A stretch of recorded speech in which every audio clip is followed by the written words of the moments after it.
Hello friends, welcome back to my channel.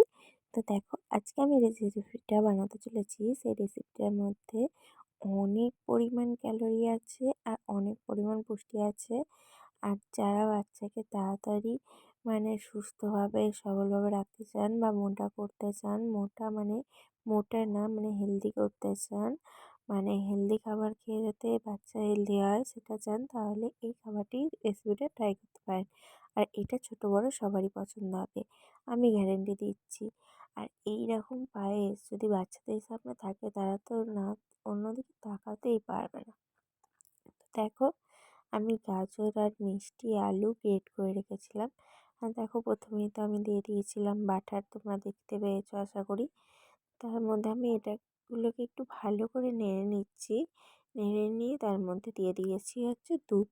তো দেখো, দুধটা আমি অল্প অল্প পরিমাণ করে দিচ্ছিলাম, কারণ কতটা কি দেবো তার জন্য। আর আমি তোমাদেরকে বলে দিই, সাবুটা আমি আগে থেকেই ভিজিয়ে রেখেছিলাম, তোমাদেরকে আর দেখানো হয়নি। তো দেখো, আমি দুধটাকে ভালো করে জাল করে নিচ্ছি। হালকা একটু বলদ এসে গেলে আমি তারপরেই সাবুটা দিয়ে দেব। তার আগে দিয়ে দিচ্ছি কাজু কিশমিশ, আর দিয়ে দিয়েছিলাম একটা এলাচ, যেটা তোমাদের দেখাতে মনে ছিল না। কাজু কিশমিশ দিয়ে দেবো, আর সাবুটাও দিয়ে দিলাম, আর দিয়ে দিচ্ছি বাদাম গুঁড়ো। তো আজকের পর্যন্তই টাটা।